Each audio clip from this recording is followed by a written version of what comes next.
Oi, oi, all right, how's it going? I'm Grant, you're you. This is the Doodle Review coming through with a new episode of Chatting Fraff. Today's episode, we're kind of following up the Oasis album ranking video that we did a while ago or a few weeks ago. And yeah, I wanted to talk about maybe one of the albums that I feel is a bit misunderstood, underappreciated, and maybe the most interesting in the Oasis catalogue, Standing on the Shoulder of Giants. And I thought, who better to invite on to talk about it than two of my old mates, Nick and Lee. We used to play in a band together. We also, the band being Twin Dracula, the Twin Dracula. Links down below if you're feeling like you might want to check it out. It was a good time. We also used to have a podcast together where we talked about one-hit wonders. We did that over lockdown. And yeah, kind of continuing on that fun that we had chatting shit about those one-hit wonders. I thought it'd be worth bringing these guys on because they're big Oasis fans, and I knew they'd have some opinions. So yeah, it's a lot of fun. I think if you're here just for Oasis, you probably want to skip about half an hour in because, like every episode of Chatting Fraff, we do like to talk about a few items of news that are happening in the music world. So we talked about, the demise of Chubby and the Gang, Turnstile teasing some new music, Refused being on their potentially last ever tour. So yeah, I mean, if you're into that sort of thing, hang out. If not, skip ahead and just go straight into the Oasis stuff. While you're here, hang about. I do just want to let you know that I am reviewing albums pretty much all the time. I send out a weekly email via weekly email. I send out a weekly newsletter via email that has a lot of new album reviews. I talk about stuff that's coming out that I'm excited for. I review random songs from my library just on shuffle. And yeah, the link to subscribe is down below. If you fancy it, I'll send you a print, or I'll send you a playlist, or I'll send you both if you're interested. So go and sign up down below, and yeah, enjoy the rest of this episode. Yeah, well, okay. Welcome. I normally tag these things, so it seems ridiculous to say welcome. What I will say is, like, I don't know how or why it's taken this long. 5 years of Doodle. This year is 5 years of Doodle Review, and you guys have never once bothered to show up. How rude. You've never bothered to once invite us. No, I know, I know. Well, we've had some half-formed plans after a few like beers or whatever. And then yeah, like no follow through. But we've made it. We've made it. Like all good things, clearer heads prevailed in the morning after, and we never spoke to each other for a few Yeah, months. exactly. Pub talk, pub talk. It's well, it's just exactly like it was being in the band. We were just like, and yeah, we'll record this, we'll do this cover, and like this will be us taking over the world. And then comes the inevitable Instagram post, big things on the way. Yeah, and then the next morning it's like, oh, actually, I've got work in the morning, so Yeah. maybe we won't do that. Yeah. I realized actually, guys, I don't think I can afford another loss-making tour across the English countryside this summer. Mm.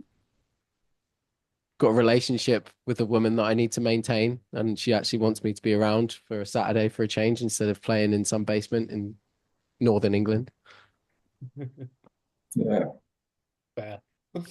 But it's amazing to have you on in this series of Chatting Fraff. What I'm liking to do is to pick an album to pontificate over, but also couple that with just shooting the shit over some musical news. So I've picked out a few items that might appeal to us as former members of a very small punk rock scene. This Uh, is like the people watching or listening to this will be like one of our many drummers in the van with us, listen to us talk bollocks and try and not being able to get a word in edgeways. So yeah, and also constantly looking for the exit. yeah, yeah. Yeah, no, exactly. It's basically van talk in Zoom form. But I thought I've broken down a few different news articles. The first one being we just talked about a minute ago, and this was the one I was dubious about putting forth because I realised that possibly neither of you give a shit about this band. But Chubby and the Gang have announced that they've broken up. Uh, have either of you listened or cared about this band? Um, well, I have been aware of Chubby the Gang since they were formed in West London in 2019. And consisting of vocalists, Chubby Charles, Manning, Walker, and the rest of them. What the gang, as they are otherwise known. Yeah, the gang, they don't need names. Obviously sad to see them go. Kind of glad that I didn't listen to them because I don't know what I've been missing. So, Why can't bother investing if you they're can't gone? yeah, exactly. You can't get upset over something you didn't know. But what's your thoughts, Grant? You obviously listened to them, or did I you? do. I do. I mean, I saw it coming primarily from the fact that they're called Chubby and the Gang. Their last album, all of the members, aka the gang, actually left, and the main guy, Charlie Manning, did it as a basically a solo project, which doesn't normally speak of an entity that's going to continue as a collaborative force for much It's longer. not And not a good yeah, sign. Yeah. no, no. Um, and Nick, I feel like this is the antithesis of what you're into. So I'm keen to have your insight. It is. I'm not a Chubby and the Gang fan. I have listened to them a couple of times. Yeah, it's they're kind of part of that scene of like NME oriented hardcore punk or enemy oriented punk, like stuff like Idols. I High Vis. I just don't get it. It doesn't do it for me. It seems to be like one of those bands tends to turn up like every year. Remember it was Cerebral Ballsy one year. The next year it was Fucked Up. The next year it was somebody else, and then it's Turnstile, who I really like, by the way. Yeah, but they're all good bands.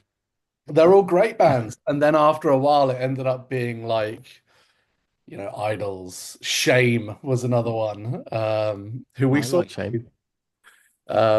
Yeah, and then Chubby and the Gang kind of just get lumped into that like landfill enemy punk. Not for me.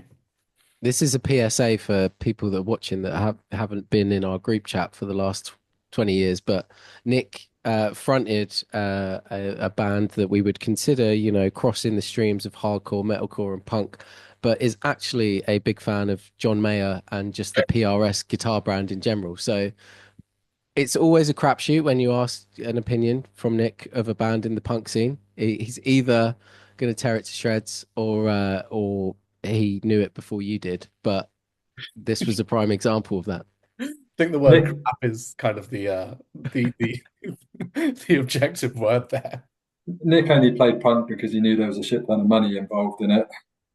Exactly. That's why we're all living in mansions right now, Yeah, off the yeah. strength of two EPs. Doing this Zoom call via our own private tour buses. Nothing but opportunity in that punk rock scene. We did really well in Cheltenham, And Canterbury, and the Canterbury, seas. all the sea tours. But yeah, no, thank you for calling me out on that. I appreciate. Yes, I am a big John Mayer fan, but I'll listen to anything. I don't like to discriminate with what I listen to. No, you don't know. You've got broad taste. I'm taking the piss. But yeah, no, I wasn't surprised by this. And I think I really liked their first album, which I think was Speed Kills. And then the next one was like pretty good. This last one felt like a solo project from someone that just wanted to make music. And then to hear that it's faded away was, not an overly surprising thing. I did see them on a bill with the Chats, and that was a good night out though, because it felt like each band that we saw that night, and obviously the Chats were the last one, seemed to have like the objective of playing 20 BPM faster than the person that had just been on before them. Mm. So you can imagine by the time that Chats came on, it was like that. I think they got through 40 songs in half an hour. It was crazy. Yeah, I love that like Ramon style where it's just like 1, 2, 3, 4, and then go and go, then go and go and go and go and go, go, and don't like come up for air, and then that's it. Set's done. Gets See you faster later. by the end. Yeah, that's why I kept always saying to you guys, like, right, when we play this song and then straight away into this song and straight away into this song, and then like Nick and Jack or whoever was drumming would be like, no, I need to like breathe and have a drink of water. I'm like, Nick would be Yeah. like, I need to test out this chorus pedal that I've just bought. And jam for a second. No, Down, down, down. I'm fat and don't have the stamina.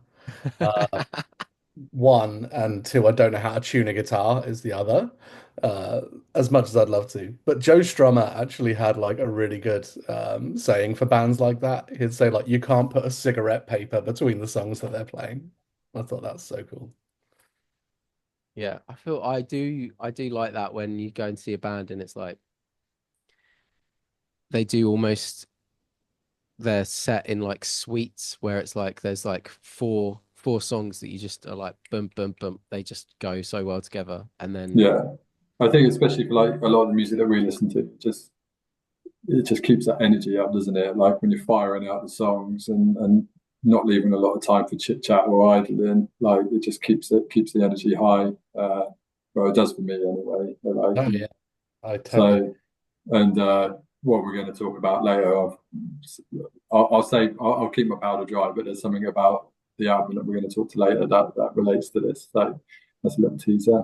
Make sure everybody keeps listening to the end. Nice. quiz you at the end. Well, I feel like that was almost the perfect segue, Nick, that I stomped all over. But you mentioned that like Turnstile were one of those, bands that were lauded Mm. over. I feel like a band that we potentially all feel a little bit differently about, but they have been this week teasing potentially a new album, or at least billboards have shown up places just Mm. saying never enough Turnstile. About time, surely, surely about time. Definitely. It's been 2021 was when Glow On came out, right? Yeah, I was going to say, sorry, that's another one of those things where it's like, how has that been 4 years? Like time has no meaning at the moment because it doesn't feel like that came out 4 years ago. But Mhm. yeah, it's probably about time they did something rather than playing festivals all the time. Yeah. So the That's album's out this later this summer, new single in the next couple of weeks, apparently.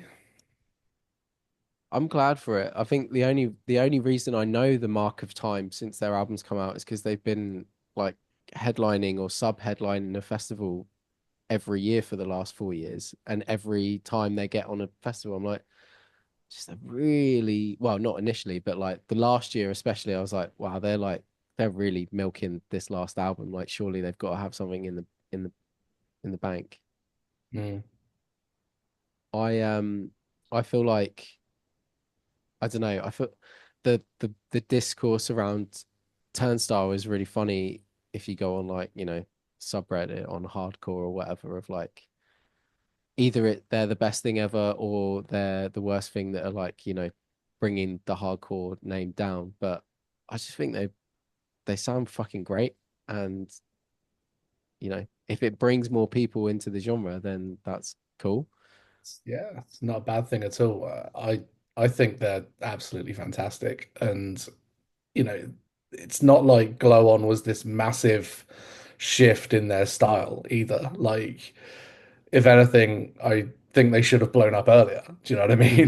mean? And they're one of those bands that, like you say, like Enemy absolutely love, and the music press absolutely love. And I think it's like entirely justified because they're the real deal, in my opinion. Like they have been like a mainstay in the hardcore scene for such a long period of time and totally deserve to get what they're getting. And I'm really interested in this new record to hear kind of where they've gone with it. Yeah, it's kind of a hard place to go because Glow On, like, a seminal album, not a bad track on it. Like, it'd be interesting to see how they can top it. And, I feel like they've got it in them to be able to top it.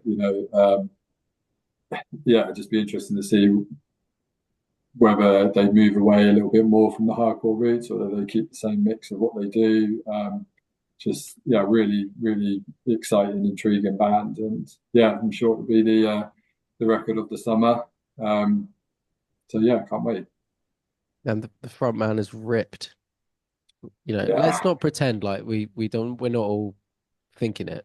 When I saw him live, the first 5 songs he had a top on, and I was like, "What are you doing? Pop it off, get it off." I don't know, like all these kids, like how they get bodies like that because they don't look to me like people who like have high protein diets or things like that. It's just genetics and stuff, I guess. But yeah, Yeah, no, Yeah, maintaining a rig like that when you're vegan, I feel like is some next level dietitian stuff.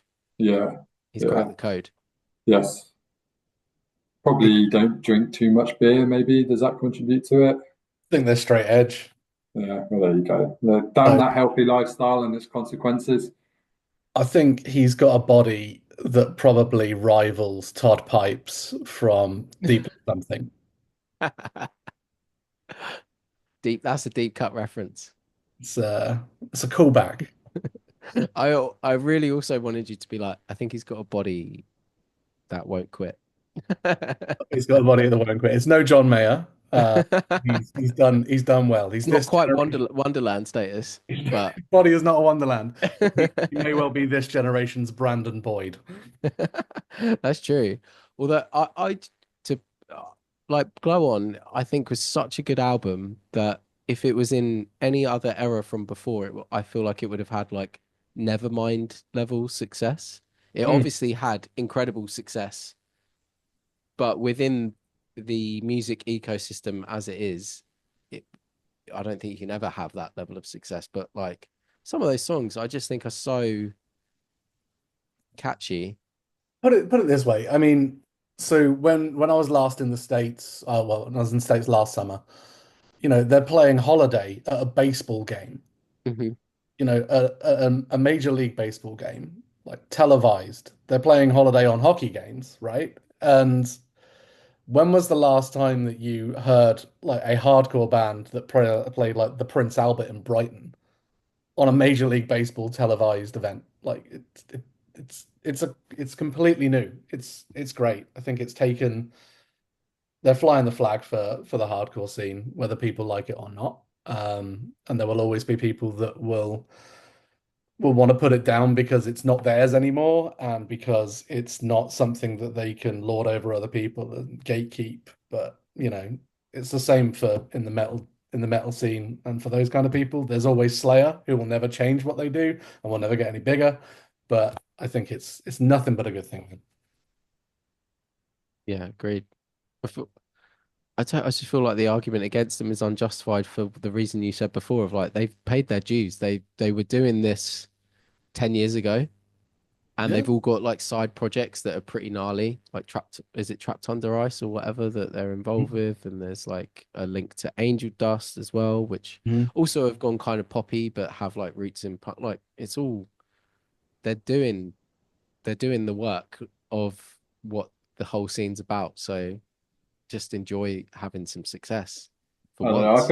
I feel like that whole sellout thing is just something that as you get older, you just start to care less and less about. Like it's definitely just when you're younger and you're trying to find yourself and prove yourself and things like that. And well, I mean, obviously, I can't speak for everybody, but it does feel like you just care less and less and less about that, and you're just like more happy for bands to have success. As long, as long as I mean, I guess it all depends who they were when they started. If they're preaching, we'll never advertise things and blah blah blah blah, and then they end up doing it, then you can kind of say, okay, cool, whatever. But if they've just played music and then that music happens to be popular through no fault of their own, apart from it being awesome, then more power to them and wish them all the best. Like, it's glad Yeah, someone got paid.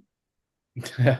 that is what I think that's the thing as well. Like the industry, I think it used to be easy in a perfect world for bands to be like, no, I'm not going to sell out and I'm not going to put my song on an ad. But that's because there was an industry to sustain them.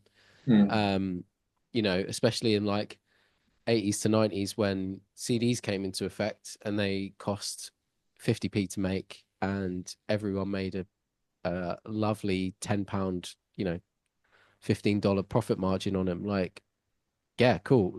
Don't you at that point you don't need to sell your song into a thing. But now where it's like you get the square root of fuck all for 100,000 streams, like Mm. why would you not take 20 grand to be in an ad or whatever? It's Yeah. it's ultimately it is your job. It is your way of earning income, providing for you and or your family if you have one. That the way that money comes in through your band or your music has changed, whether Mm. you like it or not. I don't think young people care about it anymore. I don't think people younger than us or people that are like, teenagers or getting into music now, like it's a whole different perspective on how that whole thing works. Hmm. So yeah, fuck it. Just make money, I think. Like where else are you going to get it? And otherwise you're just not going to make music anymore. Yeah, yeah. Well, on the note of grinding, I feel like maybe the last like new music thing, which isn't really a new music thing, but we should talk about is that the refused played their. I think it might be the first show of their tour, which is why it got like some press, because they're obviously about to do their last supposedly last ever tour again. Um, they they started in New York, and everyone was kind of blown away from their set. They played songs that they'd not played since their like first demo tape, Hmm. um, B-sides, cuts. They're also supported by Quicksand, which I think like what a crazy bill. And I know that we all three of us have a lot of love for Refused, so I just thought I would throw that out there and get your thoughts. Yeah, I mean, it Refused have always struck you as a band that sort of hangs on a bit on the edge or hangs by a thread, and you feel like they could implode at any time because I think obviously it's what happened the first time round. So probably not surprised that they're calling it a day again. But yeah, man, what a band! Like still like the best show I've ever seen. We saw them at Rock when they came back the first time round, and it was just stunning. It was the best like live music experience I've ever seen. So gonna yeah definitely gonna catch them when they come over here and enjoy them. And yeah, and if they're playing some more off the cuff songs, fantastic. But we all want to hear a lot of the Shape of Punk to come. Like this, let's be honest. Like yeah, it's a cool thing to say. Oh yeah, like oh yeah, it's so good that they're playing like a B side. Or demos and that, but like that album's so good, you just want it. And if it's going to be the last chance to hear those songs, like, just give us what we want. We want those songs. Yeah, 100%. Yeah, entirely. I think, we just talked about Turnstile potentially with Glow On having, a seminal record that's kind of a cornerstone of the hardcore genre, Shape of Punk to come. Entirely that, right? And they did so many different things to what the rest of the scene was doing on that record that some people probably turned their nose up at the time as well. Um, so, it's an incredible record. And like, to Lee's point, like that 2012 when they came back, reformed, just the energy, the fire that band still had that I don't think people expected them to have, that they've still kind of managed to maintain in kind of the 10 plus years that they've been back has been pretty incredible. I saw them, I think the last time they came over to the UK with Thrice, and they were just fantastic. Just incredibly, just so good live, musically, visually, just incredibly high octane in performance. Really, really good. And I think the fact that they're digging back into that catalog is interesting because I think for them, this is it. It's not like a Kiss thing where they're saying, well, we're not touring anymore, but we might play one-off shows. Yeah. Like they're Or saying like Slayer or Slayer. again. Yeah, they're saying Refused is fucking dead again. And we mean it this time. They're not young anymore. And I think they want to put it to bed. And I think going back to the start is a nice way to do that. But to Lee's point, Shape of Punk's come all the way. Yeah. And also not to put too fine a point on it, but obviously Dennis Lixon had like he was like had a heart attack or something last year, didn't he? He was like Yeah, Yeah. hospitalized, which I mean, I hope he's, very much recovered, but it puts a thing of like urgency on this sort of stuff. And they've always given 110% every time I've seen them. Although I feel like Lee, I remember that when we all three of us saw them at Reading Festival that time. And I do not remember seeing them that time, but I remember us talking about it afterwards. I Sure, don't I had a remember. great time at the time. Yeah, well, Reading Festival is not it's not the one for remembering anything really. You just kind of go and yeah. Apparently, we saw that band. They're on the lineup. I'm sure I was there, but yeah, I was so all I wanted to hear from the kind of comeback album was that Thought Is Blood, which Oh yeah. is it's got that such a sick riff when it kicks in. And I think that when it hit was when my brain just went, okay, cool, well you're full of alcohol now, so it's fine. You've had the thing. And then I just remember kind of being like coming to and being like, oh yeah, we've got to try and find our way home. I don't know Oh if like I don't know if underrated the right word, but man, their riffs like are so good, especially on that last album that he did. It was like, yeah, just knocking out riffs after riff, like just casually, like as you said, like I thought it was blood, like the riff on that. Like, yeah, but yeah, I don't know, because you kind of maybe because they've got all the everything else that's going on in their songs, from like the vocals to the samples and the drumming and things like that. You do forget that every song's got like a killer riff in it as well. Like just It's and like mental. really fun to like just play, like like to doodle on in like practices and with your guitar and stuff. Just learn a mm. few riffs. It's like yeah, it's great. One of my favorite memories about Refused is in my office. This was pre-COVID. I was working on this proposal that constituted like pulling an all-nighter, and it was basically just me and my boss. And I'd kind of I don't know if you've ever had this experience where I overestimated how down he was with like heavy music. Like we discussed some bands, and I think what I mean, this sounds ridiculous, but he'd said he liked Tool, and but he liked Nirvana and Green. Anyway, I was working on something I had Refused last album on, and he was coming like he was like we're next to me, like talking. We were like trying to work something out, and Dennis Lixon's in the background going,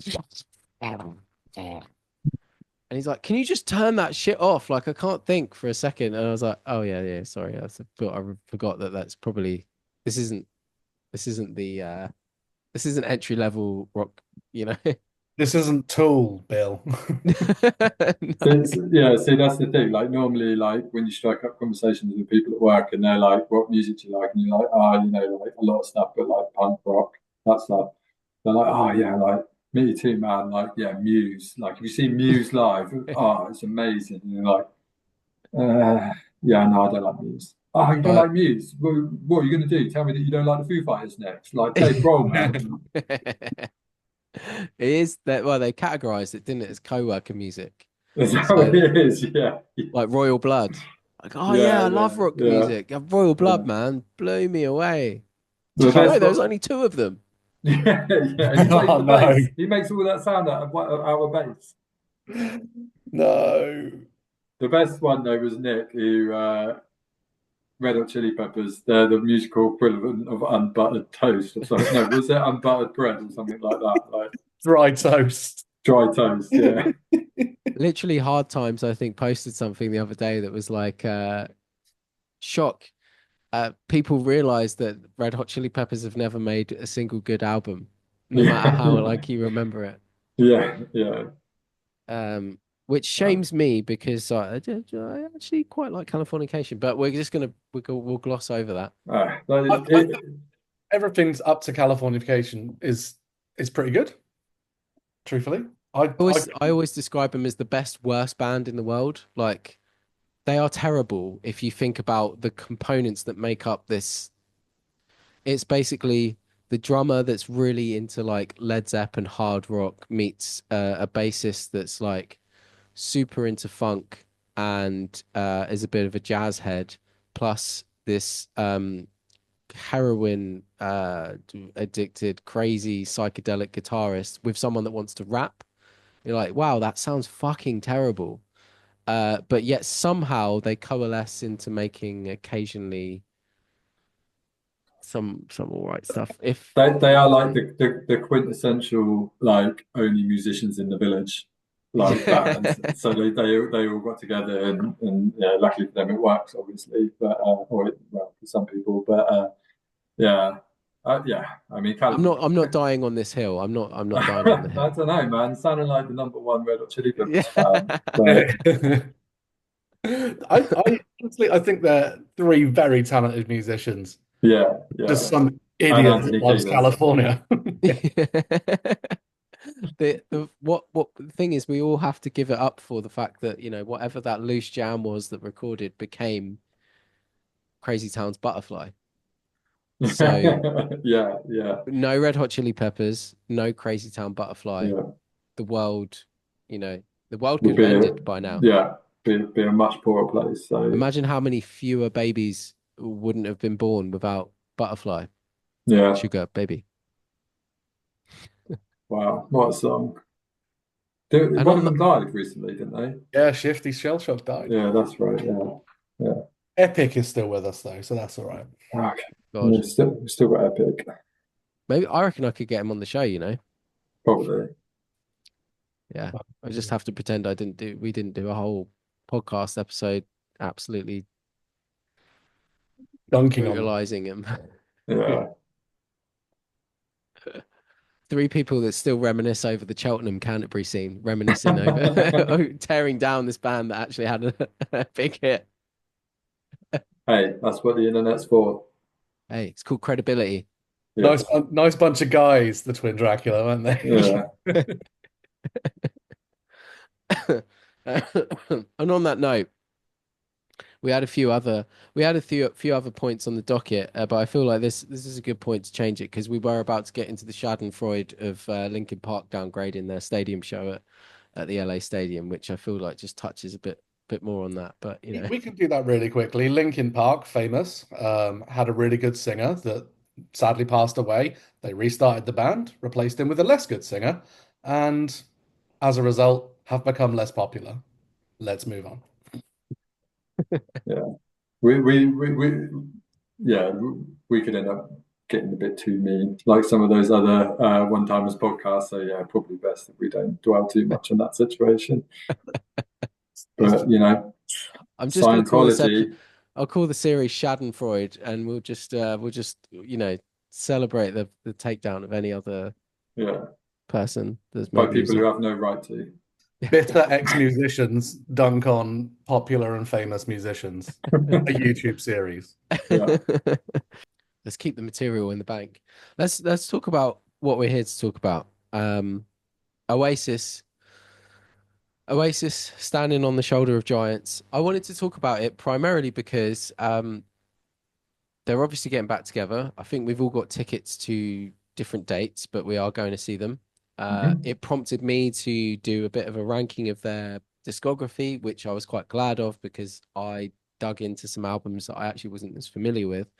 And the reason I wanted to talk about this one, and this was where I feel like it would be interesting to get you guys on, is that I feel like this album gets too much of a bad rap, in my opinion. Where did it come in your rankings? So in the like tier list aspect of it, it was second to last. Yeah, you're right. It did But get a bad rap by you. no, but for like the justification. So Don't Believe the Truth was my worst Right. at like a D tier. C was Standing on the Shoulder of Giants, and the only reason it was there was because I liked a lot of it, but there were definite like duds in the track list that just aren't. Like if you listen to them enough times, they're catchy. Like I'm sure if you saw them live, maybe Little James aside, you'd be like, yeah, cool. But like I Can See a Liar or what's the other one? Put Your Money Where Your Mouth Is are like that's just like Rock Band 101 tracks. Do you know what this album like? So because obviously I've been listening to it a lot over the last couple of weeks since we said we was going to do this, and this album sounds more like a B-sides album than that actual B-sides album. That's like how I kind of think of it, in that like you're listening to it, the songs don't really flow well together as an album, and they're just a bit like meh, and they're not bad, but they're not great, and I don't think the production's too good, and I think Liam's voice is pretty bad on it as well. It just sounds like demos, B-sides, that they've just put together, which obviously is crazy because the Master Plan could arguably be their second or third best album, which is their actual B-sides album. So yeah, like what you're saying, songs like "Put Your Money Where Your Mouth Is" and things like that, just sound like songs that were just not good enough to go on any other album.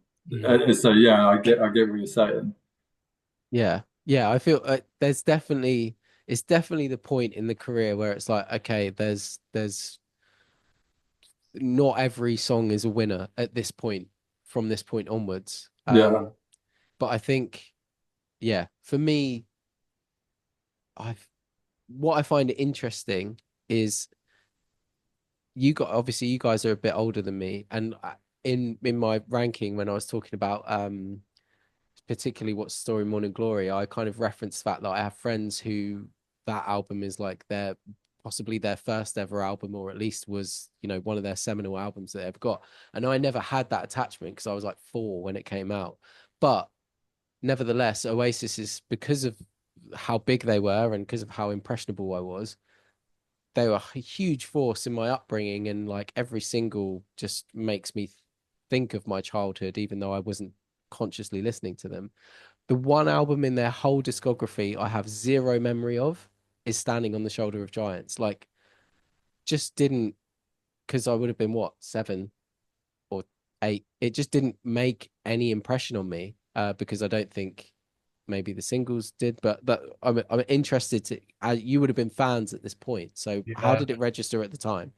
yeah. So I think it was because obviously I was a mega Oasis fan. Like when "What's the Story, Morning Glory," "Be Here Now," like they were my albums, and but I think this one came out just like when I had got into Nirvana, Green Day, The Offspring. So I was just starting to move away from Oasis. I was still really excited for it, and I remember seeing "Go Let It Out" for the first time on the Big Breakfast. I still remember that, like making sure because they said they were going to show the new Oasis single. Um, That's mad. That Mm. makes me miss that whole time of Oh, there being a thing about it and you having to watch the yeah, yeah, you had to be at like a time and place to see it. Like, yeah, but I just remember it being like a whole like it was just it was different, and it was different because obviously like Bonehead and Grigsy left and were replaced. They changed the logo, like they changed the classic Oasis logo to something different, which let's be honest is a bit shitter. I remember, yeah, watching that video on Big Breakfast, and Noel was playing bass, and it just all felt a bit, I don't know, just like a bit, well, just different, like a different Oasis, and just not as good, I think. was it a We Fear Change moment? Yeah, maybe, yeah, maybe, yeah. I mean, I remember digging it at the time, but I think I was like 15, so I think I just, would like anything. Um, but it did really feel like, I don't know if like a rebirth's the right word, but it was definitely like the 90s are done for Oasis. This is what the 2000s is going to look like. exactly. I was about to say exactly that. It was this kind of it was felt like this kind of watershed moment, this pivotal moment of like the band had changed. It felt like the party's over now. Because you'd had these or three records that were like really kind of high energy for the most part. And it was Cool Britannia, it was Britpop, it was like this whole feeling around the country at the time. Like when Standing on the Shoulder of Giants came out, like Lee and I were 15, and we had met because we both liked Oasis and that kind of stuff. And during the time that we kind of got to know each other, like we'd got each other into like Nirvana, Green Day, the Fat Wreck stuff, like second wave punk rock. We'd changed. And then like Oasis came out with this new stuff in 2000 and they'd changed. And it was like kind of like looking at this band and going, maybe we're just kind of not right for each other anymore. Or maybe like we're growing apart or something. Because like to your point, like they'd changed the producer from the first couple records. Owen Morris wasn't there anymore. They'd changed their sleeve design. Brian Cannon wasn't doing their logos and their sleeve designs anymore. Like half the band had gone, and it had all got a bit dark. Mm. It all got a bit darker. This and like I feel about it like as a party. So like you're absolutely steaming for 3 years and you're on absolutely everything. And this album's the come down.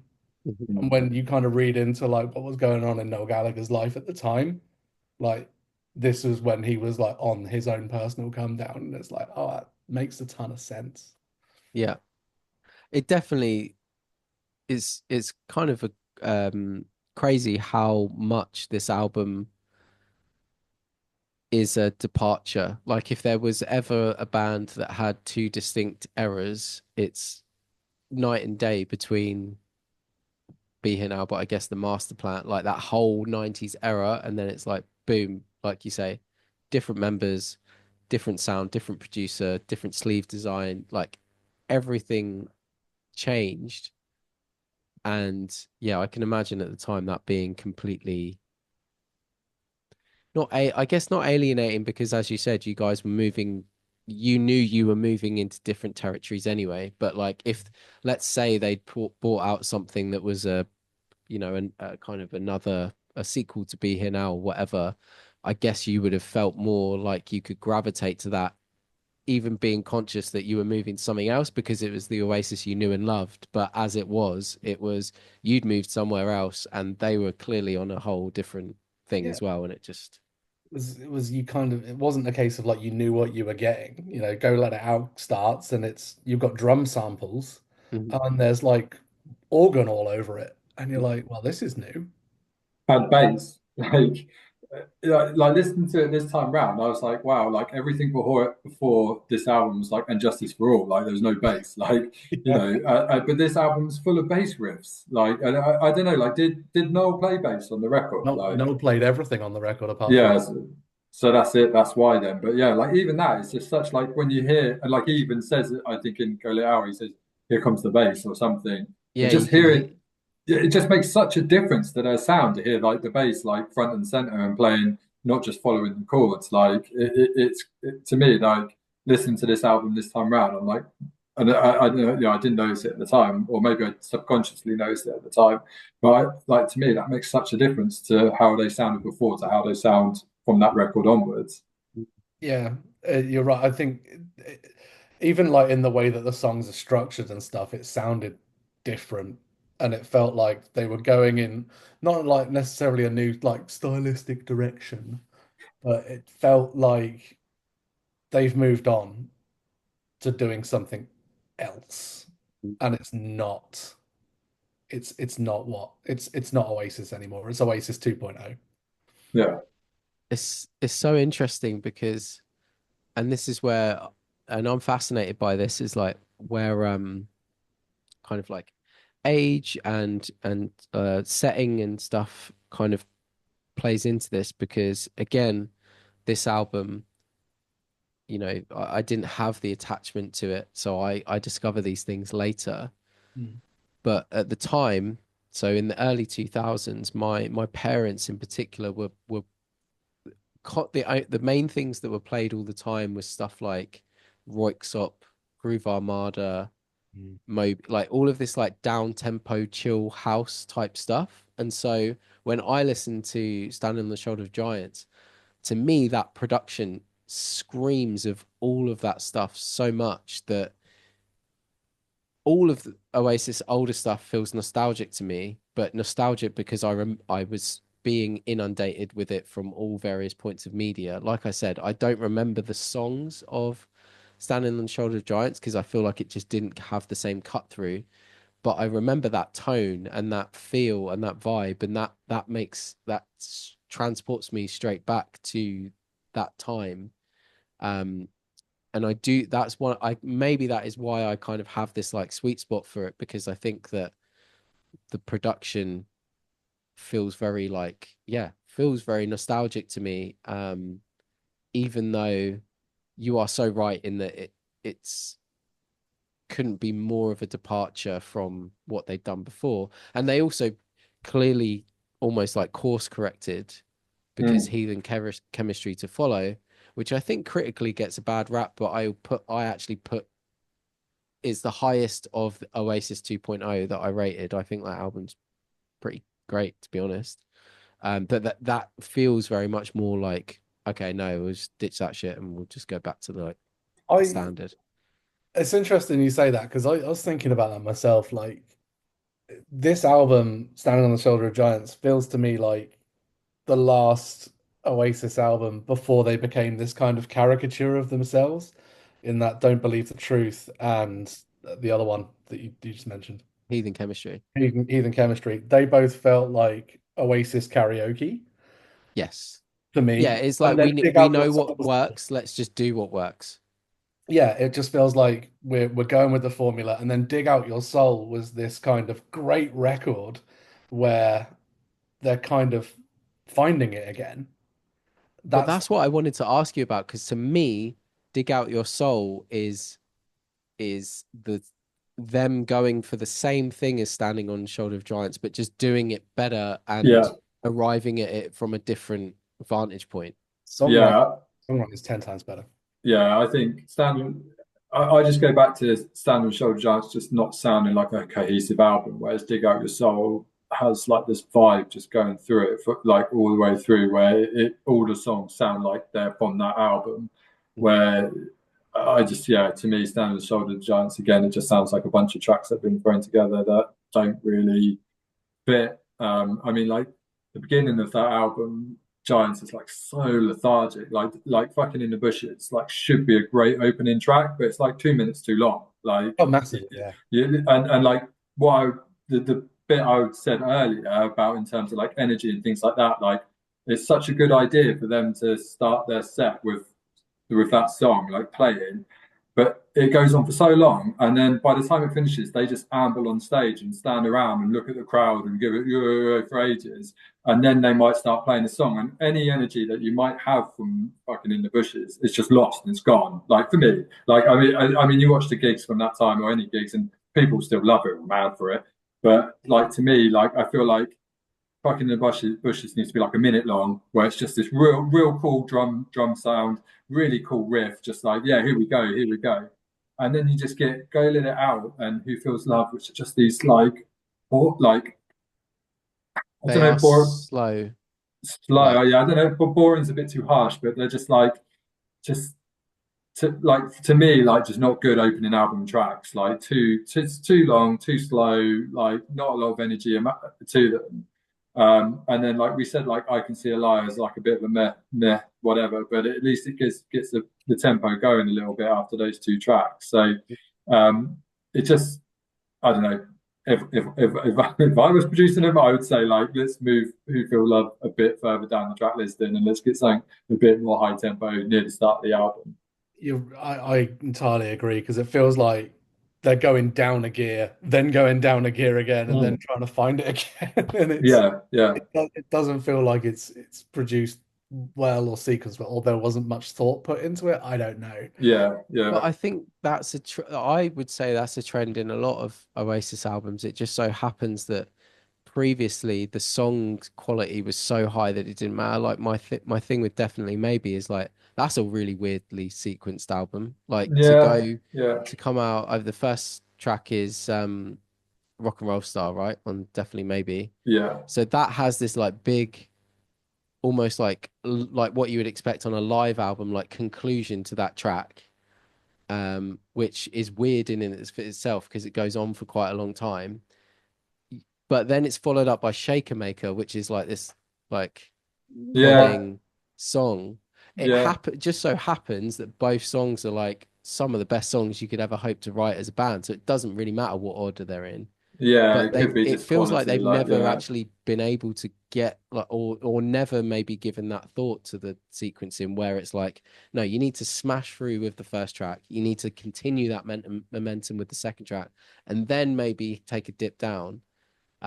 Like maybe that formula just doesn't translate when the song writing isn't at that level. yeah. No, that's a great point. Yeah, yeah. I know. Yeah. Let me ask you Um, a question though. What would you think would be the ideal track two on Definitely Maybe then? I think Up in the Sky. Hmm. I'd say Supersonic. Yeah. I would have said Bring It On Down. Yeah, yeah, Well, this is the thing. That's why it kind of perplexes me. Like I kind of agree with both of those options, either of those, or all three of those, I think would work better logically than this kind of like mid-tempo kind of roundabout song. Mm. Yeah.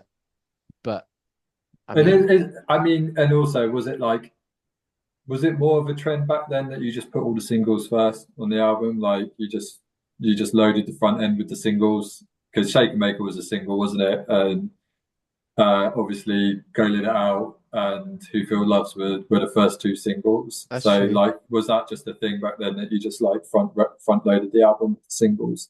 Yeah, Roll With It was second on Morning, well, Story Morning Glory, and Do You Know What I Mean opens Be Here Now. Yeah, and wasn't Yeah. and Don't Look Back in Anger was three, wasn't it? And Wonderwall four.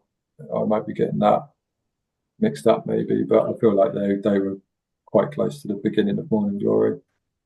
Yeah, it was Hello, Roll With It on Morning Glory, and then I think it Yeah, was you're right. It's basically, Wonderwall, then Don't Look Back in Anger, wasn't it?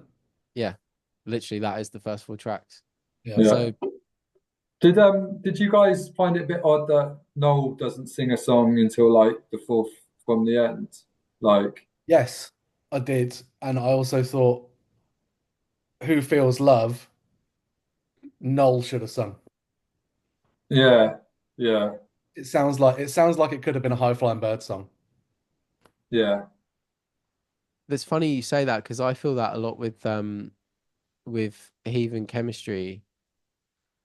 There's I think it's Force of Nature is a song that is sung by Noel but is quite aggressive and sounds like this is clearly a song that Liam should have sung, and then vice versa. Liam, I know obviously he wrote it, but then Liam sings Songbird, which is this softer song which you could envision Noel doing. So I don't know whether it's I kind of thought of it like, is that another way that the kind of like rivalry between them starts to kind of come through of like, right, you think I can only do the aggressive song, so I'm going to do this, or vice versa. Like, I'm going yeah, to try and do this now.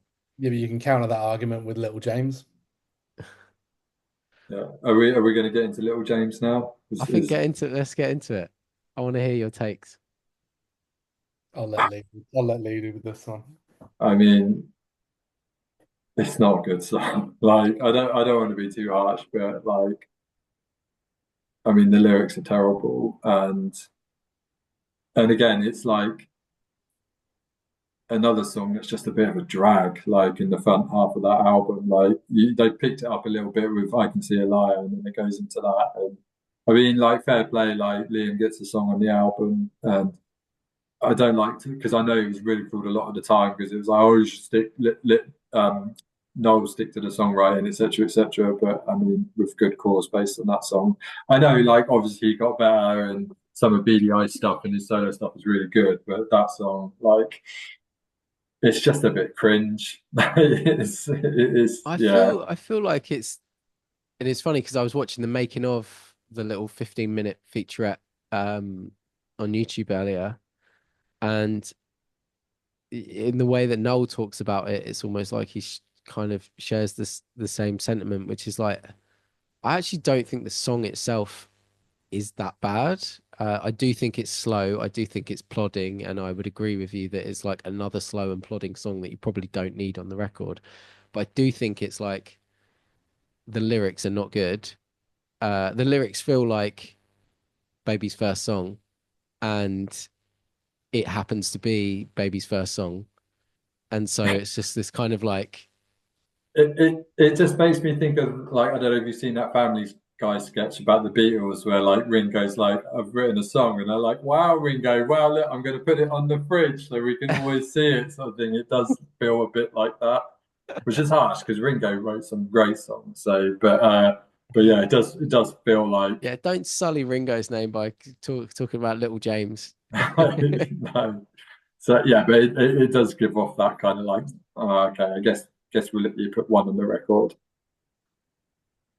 Yeah, it's bad.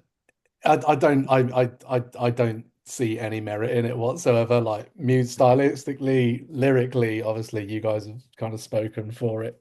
Um, it shouldn't be committed to tape, let alone released. as one of the biggest bands in the world at the time. It's just awful. I guess you could kind of say it's kind of sweet, like, you know, he's singing about his lad and that, Not and the even, mum, but it's not yeah. even his son. It's a kid that he has nothing to do with Oh, was anymore. it? Oh, It was right. it was his stepson with Patsy Kensit. Oh, Um, and yeah, he hasn't seen the kid in 20 years. I was thinking that when I was watching that thing, I was like, I've I've heard a lot because obviously a lot of his kids are coming of age now and making their Mm. moves or whatever, and I was like, I don't remember hearing one of them called James. was it Lennon was his first like biological son? Was it? Yeah, he had Lennon, Gene, and then Lennon is certainly one of them. he's got another one called Molly, and there's another sort of illegitimate child that was disputed ownership of. I don't want to dunk on his parenting. Like it's the song is just is really bad. If anything, based on that, the song shows more. It speaks more highly of him that he felt this way about Oh, this oh no. child Now that you're is not dragging me his. into it. Now you're dragging me into it because the second line is, "You always seem to look to us." That's the point, Liam. He's your son. Hey, So look, he was finding his way as a songwriter and a father, and he felt enough love that he was inspired to write a song, The the the, the quality line quality of which can be disputed. the line that always gets me or tickles me is it's something like I watch you swim in the sea, you swim just like a child. I'm like, yeah, but isn't he a child? Is that, or are we singing about a grown man called James who just happens to be little? Like, if you um, if you think about if you look at it as just like if you think about him singing like about an adult who's just really short, it makes the song so much funnier because you're yeah, if he's played with plasticine. yeah, just someone down at the local pub, like they just call little James. That's little It's James. like it's like a running joke that he gets ID'd every time, and he's like 56. See that makes the song so much better in my opinion. So if I Yeah, think about just singing about a short 35-year-old, I'll enjoy it a lot more. but take it back, Liam. That's a great song. It's a great song if you think It about kind it. of sounds like how you used to describe me as the. The boy, the kid. Kid, I never got a little James written about me. I mean, there's still time if you want to not that put you it out know of. there. On Um, the Oasis ripping off the Beatles scale, where do you place this album on a scale of 0 to 10, with 10 being like pure plagiarism and not being like they wrote an original song for a change? um, what's the one? I mean, they all have the reverse guitars, and some of them have The Eastern influence stuff, the right? East. Anytime I hear that in an Oasis song, I'm like, oh, just that's. I don't know why, but that is the trigger where I'm like, oh, just, all right, yeah, we get it. Like And, Beatles. and on this album particularly is the organ as well. Like Mm. Oh, you hear it in like Go Little Al and Little James as well. But I know they are like a Beatles cover band. But this album, when I was listening to it, I was like, wow, this is like really, really Beatles. Like just like you said, with like the Eastern guitars and the organ and everything, and some of the vocal deliveries. I was just like, wow, this is like What what are even for your them. what would you say are your like favorite songs on the album, if you have any? Like if you were to take two songs Yeah, from this. I'll say, like, when I first listened to it, and I think I messaged you boys to say, like, I just listened to Standard Soldier Joints. Oh boy, like, I was like, oh my God, this album's bad. But the more I've listened to it, I actually don't mind any of the songs on it. Like, I know I've just been slagging them off for the past 20 minutes, but like, they're not great Oasis songs, but they're still Oasis songs, so they're still pretty good. But I mean, I think the one that I keep going back to is Where Did It All Go Wrong? I just think that's a really nice Noel song. Like the verse is really nice. There's a bit of Paul Weller in the bridge. And I think that's what the album was like initially titled, was Where Did It All Go Wrong? Which I think everyone was like, oh, I have to be here now. Like, have they done a bit of self-reflection? But yeah, I think that's definitely my favorite. I think that's the one that like stands out. And Sunday Morning Cool, I think the verses is verses are gorgeous. Like again, like just beautiful. The choruses doesn't match the quality of the verses, but yeah, I think the two Noel songs are for me like by far the strongest on the album. Yeah, I think Sunday Morning Cool, when I first heard it, I was like, this is such a great song, like in 2000 when I heard it, and I still love it now. Noel apparently really hates it. Um, but I think it's definitely a standout on that record. Those verses, like some of the chords he uses in there, he uses some sort of D minor thing that I think is really great. Um, and then Who Feels Love, I think is a great song. Um, even though I think Noel, it would sound better with Noel Gallagher's voice. I just really love that song. I love the harmonies that they're doing in the verses. It's a bit Beatlesy in places, right? But I like that. But my favorite song on the album is actually Gas Panic. Mm. Hmm. I just think it's something that it felt very different for them. And like when you kind of read more into it, like it's about Noel Gallagher's like panic attacks when he was trying to come off of doing too much gear. Um, and it just feels like probably the most personal thing he's ever written, or up until that point anyway. And I think when he's being very personal in terms of his own experiences and stuff, that's where his best songs are. So like Gas Panic is the one that I will still consistently listen to throughout sort of the last 25 years. Yeah, it's a cool song and one that still feels like an outlier even when you look at the entirety of the Oasis catalog. Mm. And I think that's why I'm overall like maybe more positive on this album than you guys. Although I do find the duds just drag it down. Like I think some of Oasis's worst songs are on this album, like Little James, um, and I Can See a Liar and Put Your Money Where Your Mouth Is. And arguably the like you say, Lee, you need some of the Put Your Money Where Your Mouth Is and I Can See a Liar because otherwise there's no energy on this album.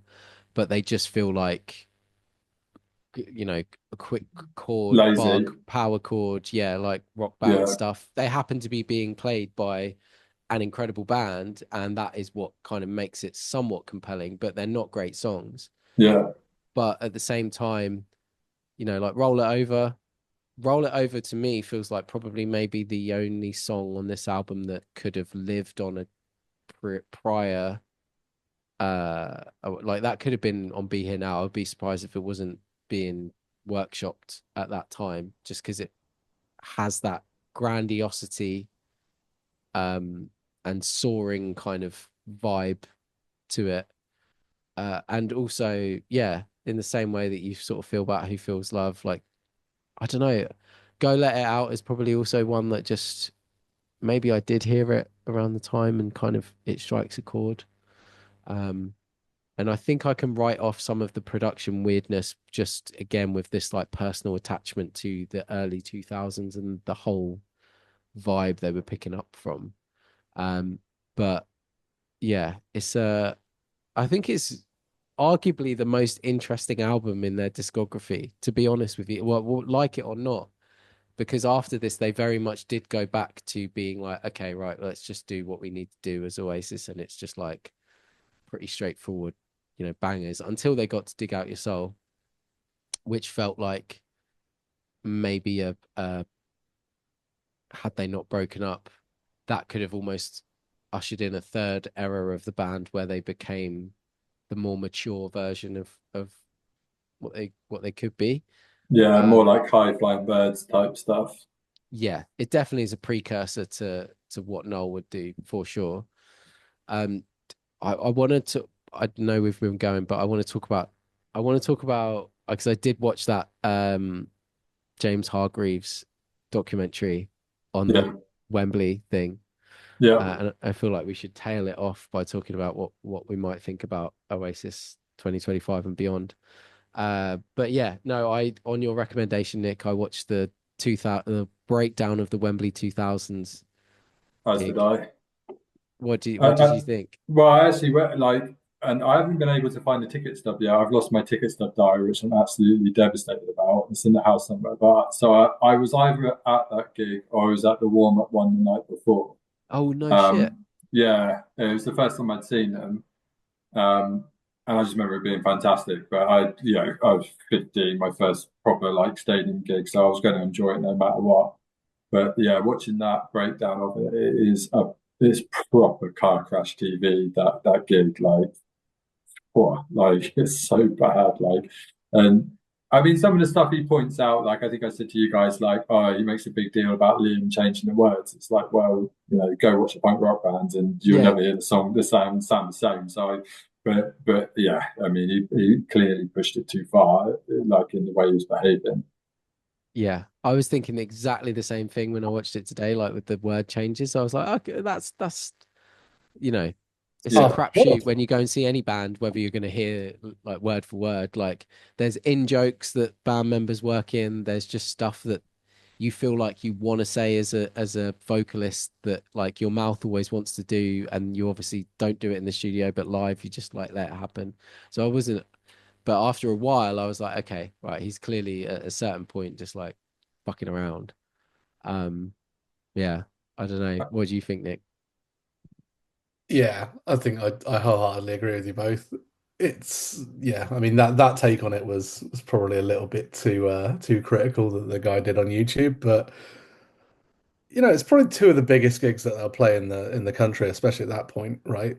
Nebworth era had kind of been and gone, and Liam being a bit of a toe rag is is not going to help anybody. And Noel said they're like the two worst gigs they'd ever played, right? Oh, right, Liam Which said that he stopped drinking before gigs after that one, so it shows like how bad Wow, it was.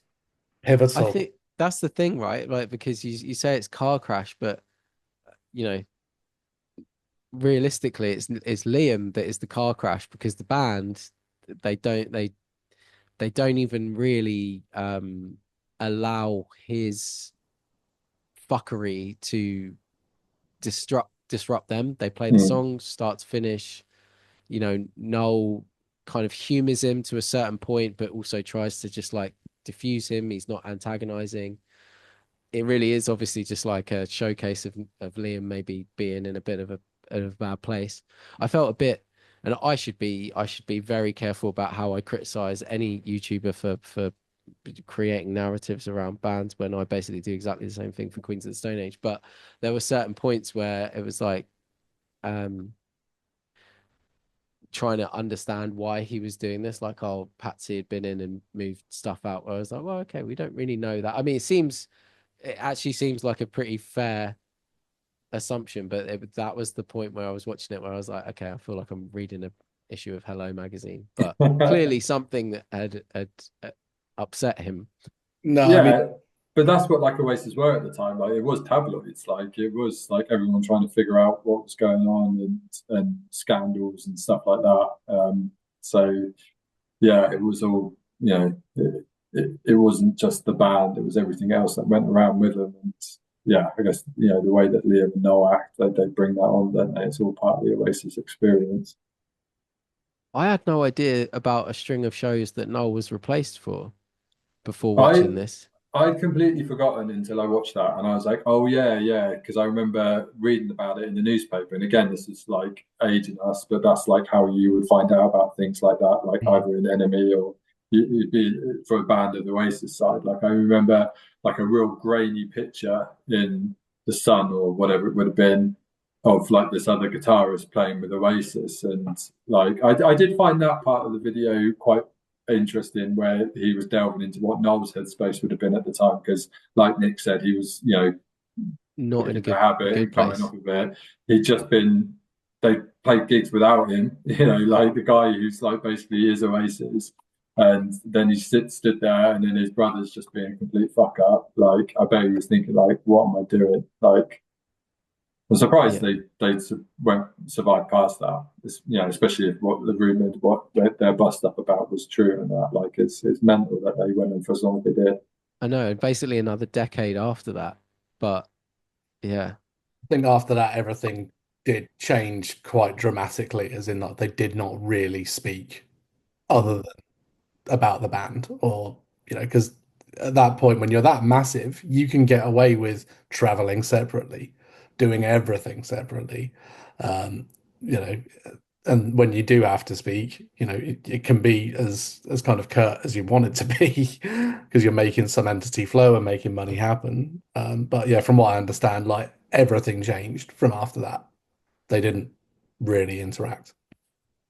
It was a great set list though, like real good set list. Like, and Step Out is like one of it's a great song, and it didn't even make it on the master plan. Like, but It's it's a not a master fantastic. plan. No, it's not. No, it's crazy.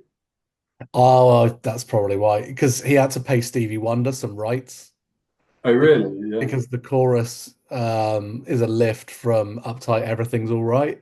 Right. Right. Um, Okay. so he might have been strategic about that. But that's not one of my favorite Oasis B-sides. Yeah. Yeah. And like, yeah. So I remember being there and hearing Step Out and being like, oh, like just like genuinely like, wow, they're playing Step Out. And yeah, so it was a good set list. It was just yeah, bit of a bit It's of wild a to me that they car crash. still released it as an album. I guess, I mean, obviously, like those things, they just get arranged And and it it's wasn't, cheaper to salvage it than it is to scrap it. but am I right in saying that they didn't release it at the time? Did they release it like years later? Or have I got that wrong? For the master plan. No, No, Familiar to Millions. Oh, sorry. They released Familiar to Millions at the time.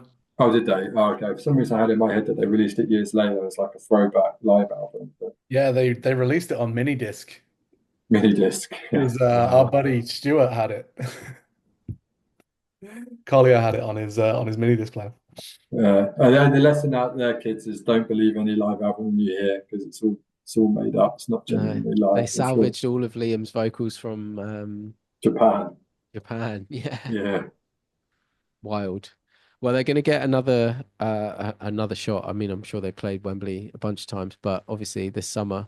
What are your hopes, expectations, feelings about the reunion? Just hope everybody has a nice time. We're on what night are we seeing? Is it like night four or something? I don't even know. It's the 2nd of August, so I think it's the first weekend, maybe. Or is it? I'll believe it when I'm there and watching them. Let's just put it that way. I think they'll be there. I think it'll happen. I think there's just too much on the line, finance-wise, Yeah, for yeah, them not to. I just, I'm not really worried about the band playing, and I'm not worried about them being good, and I'm not worried about them picking like good songs to play. I worry more about the 2025 experience of just people. yeah, 100%. That's exactly the whole thing yeah. I've been thinking. Like, this is probably going to be um Dickhead a Central. great gig sandwiched in the middle of one of the worst nights out of my Oh, life. absolutely. Yeah, I mean, Lee and I are 40 this year. We appreciate back support. We appreciate being in bed at a reasonable hour and And and not getting into fights with not getting into pissheads. fights with coked up lads. it's almost good that like I think our tickets are like second row from the back or something like that, and the seating. So like we've only got like knobheads in front of us and not too many. Like we're not completely surrounded by them, but old man yells at clouds. Bring a blanket and a thermos full of It's going hot to be good. tea. Like, I don't think they will, but I hope they play for like 2 hours. Like, I just want like all the songs. I Like, think surely it's got to be like a 18, 20 song set. yeah, Like yeah, that's just standard stadium for like stuff, right? I'm not even that precious over the set list because I just think even if you did the greatest hits set list, I'd be yeah, pretty I happy mean, with that, to be honest with you. yeah, yeah, they're not gonna come on and go, here's a new album that's not been released yet that you're gonna love. No. I mean, Lee and I saw them 2009 on the final tour, Mm. and they'd just done Dig Out Your Soul at that point. And I think that the tour was for Dig Out Your Soul. They didn't really play a lot of Dig Out Your Soul stuff. They played Falling Down, Yeah. which is an absolute banger of a song. They played Falling Down, but then they were like digging into deep cuts from Be Here Now. They played My Big Mouth that night. mm, Man, Like, if they could, if I could have one wish, it would be to hear. I think that's my favorite Oasis song. I It's a fucking love great that record. song. That's what I'd like. I'd like the set list to be all the hits, but then also to have some like real good like songs like that, like My Big Mouth, like some stuff off the master plan that like maybe doesn't get played as much. Yeah, just like real like the hits peppered in with like solid album tracks. Like so that's why I want it to be like you said, like an 1820. I don't want it to just be like Rock and Roll Star, Supersonic, Wonderwall, Don't Look Back in Anger. Do you know what I mean? And then we're done. Like you No, know, no, like no. let's just bring out some songs that they haven't played for years. Like They're too smart. Like for all of the thing, like they, you know, I think it would be silly of them not to be pleasing crowds at this point. Like especially after the whole thing with the tickets and the dynamic pricing and like they've always I've actually not cared about that because Oasis have never been anything but about making money, so it doesn't surprise me that they would have dynamic pricing switched on, and I don't yeah, care whether they knew it or not. Like it's whatever, it is what it is. they're not Turnstile. No, no, no. But I think like when it comes to a show at this point, and also I think like Liam is definitely um I've saw some a few I saw him solo a few times. I think he was great. I think his vocals sound really good. He seems to definitely have like met this balance of being humbled a little bit in the post Oasis years, but not lost any of his like swagger. Yeah, yeah, Yeah. So I think that I feel like everyone's going to show up and put a shift in. Um, yeah. do you think do you think there'll be new music? No. Yes. Oh, Not at the show. At the show, I don't think No, they'll. No, I oh think but right. new music, yes. there'll Yeah. be an Oh album. yeah. There'll be a new album. Yeah. Yeah. Not. They might. They might debut one new song, maybe. I mean, I hope not. But yeah, yeah, there'll be a new album. The only reason I think there is just because from what I understand, Noel's come close to recording and then has since like very rapidly scrapped two albums basically that he was recording on his own, and then immediately the Oasis reunion got announced. So I feel like the only reason they were scrapped because it was like, Holding them back. yeah, mate, well, Well, let's make this an Oasis album. he's also in the studio every day at the moment. Oh, right. Well, that's a He given he then. is well. There's no. They're not talking about anybody else going into the studio, but he has his own studio. He has a residency at a London studio complex that is his and his alone. He's got the complete ground floor of it, and he is there every day at the moment. Right. I mean, then it's a given. Do you think business wise though, is that something you would put out before these shows or after? Because like you've said, like you've both said, and I agree, no one wants to hear the new album at these shows.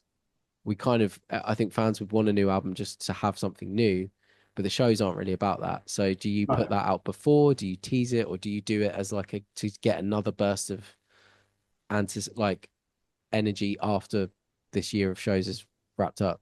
I'd run it by say I'd do one teaser single, middle of July, get people in the mood for it, get that out for 6 weeks or whatever, then go play the shows, maybe play that song at the shows. I was If gonna say you'd have to play that song if you spread it out before the shows. oh, and you can gauge reaction to it as well. Like, in the couple of weeks before the shows, are the kids mad for it?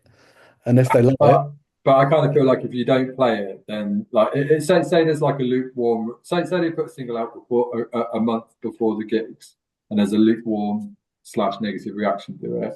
If you then don't play it, then people were saying, well, like even the band doesn't like it, so they didn't play it live. So I kind of feel like if you release it before, you're kind of wed to playing it at the shows. And like if it's a 2 hour set list, then all right, maybe we can allow one new song amongst them. But I, to me, I kind of feel like you maybe do that a couple of weeks after the gigs to like then rerun, like the gigs have happened, everyone's had a great time, the noise has died down a little bit, then you release the new song, and it's the big thing at Christmas that the album comes out. You've just made such a good point because I was going to finish that by going, release a single, play the shows, then end of the tour, bam, album release date. But what you've just said made so much sense. It's reminded me why you picked the band set list and not me. So I so I remembered all the names of the songs. That's why. Yeah, Yeah. it'd be Nick humming the riff, and you'd be like, "Yeah, no, it's Liars. We'll put that there." Yeah. That's we're not playing that there, Nick. We're starting with that one. What do you guys think about the band members? I saw a post from Tony McCarroll today, who basically all but confirmed Bonehead and Jem are playing with them. Hmm. But then he did say I should stop there because I don't want to give the whole game away. So it'd be cool, like because the first gig I saw, as I said, was the 2000 show. So I never got to see the classic Oasis lineup. So that like it's not going to happen. But yeah, my dream would be for like Briggsy and Alan White to play as well. But I mean, I can't see that happening.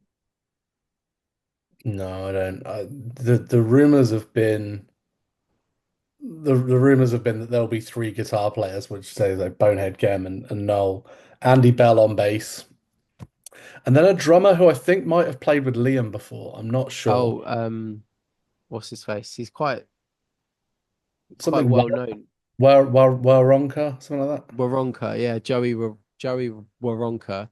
He played drums on the Liam John Squire album, That was but it. he's also like a quite a known entity in kind of indie rock. Well, I guess that makes sense, right? I think it's like, okay, and the Beach Boys did something similar when they got back together. It was just like, okay, one from your side, Liam, one from your side, Noel. So like Gem and Mm. Noel have obviously been like working together for a long period of time. And then it's, one from your side with Joey Waronker and on Liam's side, and then one in the middle, Andy Bell, you know. Thing is I just feel I feel maybe I've got a bias here, but problem with a legacy bass guitarist is you can't spotlight dance a bass guitarist like, and now coming out for this one song to play low tones that you can't hear is like, Jason Newsted. yeah, unless like That's like Jason Meaney. a It's guitarist or a vocalist or whatever, like there's you can do yeah. it, but you can't. Yeah, I feel like if you brought Bonehead and Griggsy out together, then you could maybe say like say in the set list you was going to do You like did it as a set list thing. yeah not like maybe a medley, but say you had a like a What's the Story Morning Glory section where you played a bit more Few deep songs. cuts like Hey Now, Cast No Shadow. Do you know what I mean? Some of the more deeper What's the Story Morning songs, and you brought Bone out and Griggsy for that section. I think that would be cool. But yeah, you're right. Like if you just bring Griggsy out to play Don't Look Back in Anger, it's kind of like yeah, it's Griggsy, but like what? I think Gwigsy has absolutely no interest in playing with Yeah, or yeah, doing anything related to music ever again. yeah, I think he's And just kind didn't I heard that Alan White and Noel like the reason he left, they had such a big falling out that I don't think has ever been resolved. yeah. Those guys aren't coming back. Like it'll be more well because I don't think it was really shocking that Oasis got back together, but it'd be more shocking if they ever come back. It's not happening. It's going to be like we said, like the standing of Shoulders of Giants lineup plus whoever's going to play drums, basically. and to that point, I mean, like, And yeah, they were in the band for longer, in some like almost longer, if not Yeah, longer than the original. yeah, but yeah, with the utmost of respect to all involved, like, what has Alan White done in the last 20 years? Can he play a world tour? yeah. Yeah, especially in He's an that incredible position. drummer, but can he play a Diff world tour from a standing start? No. Different for bassists and guitarists, but if you're the drummer, you are literally the backbone of the band, and you need to be like, match ready for 30 dates, 30, 40 dates or whatever it is over that amount of time. Like it's Yeah.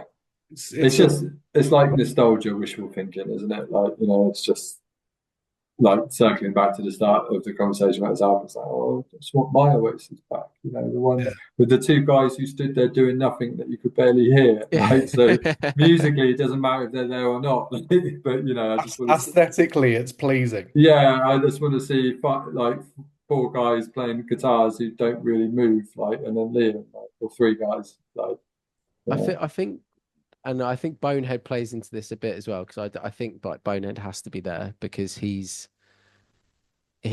was outside of Noel and Liam probably the only other member with like that personality-esque element that people resonated with. But the thing I found fascinating with Oasis is that like it kind of goes unsaid because they're like such a laddie band and so blokey and blokes, you know, whatever. We don't really talk about it. But I feel like the one thing that makes them as big as they are is because people have profoundly wanted these two brothers to just like not fight anymore, and it's like kind Yeah, of there is something cathartic about the fact that they're getting back together, and it's why that there's like people like are really craving seeing an interview with the two of them because there is yeah, this like kind of unspoken thing of like, yeah, well, obviously the music's amazing and whatever, but we've been able to see both brothers do it independently for the last 5 years.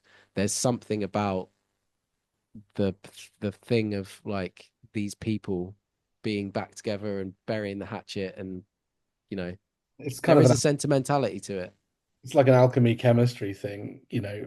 And it's funny because it's similar with, you know, when you look at like Guns N' Roses getting back together, it was like mm, nobody really cares who else is in the band as long as Slash is there and as long as Axl's there.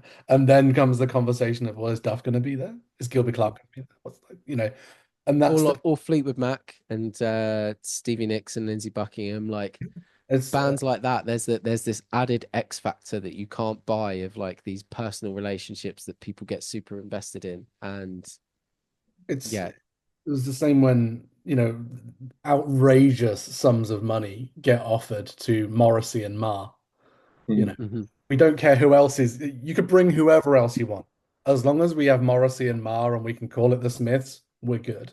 Yeah. Yeah. See, I just don't like that though. Like, I don't know, like Oasis is Liam and Noel, it's the whole thing. But like to me, like as a fan who was like, you know, in the 90s and that, it was the whole band to me. Like, and Yeah. maybe it's just because like I was too young to maybe get swept up in the whole drama of it all at the time. But to me, like, yeah, like Noel wrote the songs, Liam sung the songs, but it was a whole band. Like, and uh, not, I don't know.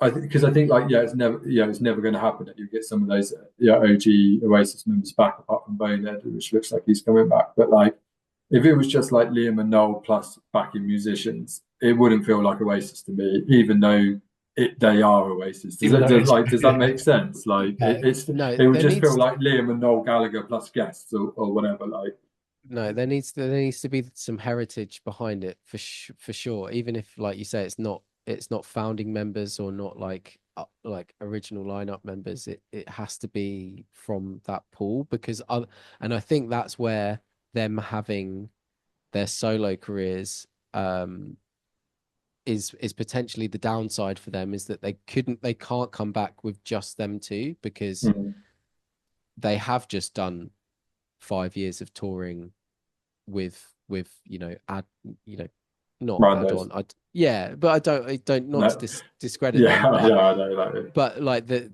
yes, it needs to be Noel and Liam, but to really differentiate it from the last 10 years of touring they need to have yeah, some people that have a lineage yeah. to what came before. That's a great way of putting it. Yeah, yeah, like you said, to not make it seem just like Liam and Noel's solo acts have come together. We need to have something else to make it more Oasis. One last question to round it out. We don't want this to happen. We've said this, but let's just say we had an infinite set list. If you could ask, if you could put one song from each of their solo catalogs into the Oasis set list, and let's say it doesn't come at the expense of any of the ones that you want to hear, but it was just a thing that you could do. are there any that come to mind? So I'm gonna hold my hands up, and I just don't know their solo stuff well enough. So I couldn't pick a Liam song. And then the only Noel song I can think of that I would pick, and I'm going to butcher the name because I don't think it's called this. What a Life, is that the name of What a Life his? is. Yeah, yeah. That, like, I love that song, so that would be my Noel pick. But yeah, like we said, like, me and Oasis move like this, and you know, I still dip into them every now and then and still enjoy them, but I just haven't like kept up with the solo stuff at all. So I'll long-windedly duck out of that question. Good pick though. I do love that tune. Why you, Nick? It's a really hard question. It's a really hard question. I'm a very, very big Noel Gallagher's High Flying Birds fan. I saw them live a lot. I love every single record they did. So that is a really tough one. I could pick one off each album if that helps, but I think the one that kind of really sticks out is Ballad of the Mighty Eye. Good tune. I'd go for that. And for Liam, Wall of Glass. I'm glad you said that because I think that would be my Liam pick as well. I think that Liam's catalogue is not anywhere near as doesn't have anywhere near as much artistic merit as Noel's does. But also I enjoy that it is what it is. It's like I need to make music for Radio X, and I just want to do it well. And he brought songwriters in, and some of it's a bit patchy. I really didn't like the second album he did, but I thought the first one was pretty good, and I actually didn't mind the third one. But I would, if I was to pick a song from his catalog, I'd probably say Wall of Glass. And then for Noel, there's a lot I could pick from. The one that I always come back to, I don't know that it would fit in an Oasis set, would be the "Want to Live in a Record Machine" from the first album. That's a really good song. It's such a belter, isn't it? That's a really good song. And I think it's got a bridge that is just like so epic in that one. Yeah. I think it's cool that there's so many different, there's different songs, and I'm not glad. I guess I am glad that because they're coming back together. So you can say it, like, I think it's cool that we got these things. I think the Liam and John Squire album's a little bit underrated, a little bit slept on. It's a bit cringe in certain places, but I actually think it's all right. Very strange. It's a weird thing that happened, but to me, it's like a very 60s, 70s Jimi Hendrix Experience type album with some stud lyrics. But it's funny that we talked earlier about is that song should have had Liam singing on it, that song should sort of had Noel singing on it. I'd love to hear Liam sing Noel Gallagher's High Flying Birds Pretty Boy. I think that would, if that had his kind of gritty voice in it. That's the slow kind of one that he got The Cure to do a remix of, right? And it's like kind of just this rolling chord progression. Yeah, but it's like, tell me that you want it. Yeah, yeah. It would be really good. I'd love that. Maybe we'll hear it. No chance. Cool. I feel like that's a wrap. It's been good to shoot the shit with you on Oasis. Can't believe we're not going to the same dates, but that's the way them Ticketmaster rolls. The ballot crumbles. Yeah. All right, that was a lot of fun. I really enjoyed chatting with Nick and Lee. It's so good to have you on, lads. Hopefully they'll be coming back on. There's a few albums we've spoken about having a discussion on. So yeah, I hope you enjoyed it. They'll be back again. Yeah, other than that, time to knock it on the head. I think just all I will say is, if you enjoyed that and you've enjoyed some of my other content, you may as well subscribe. Stick around, share some thoughts, show some love, or just tell some abuse in the comments, and I'll see you in the next video. Cheers, mate. Bye.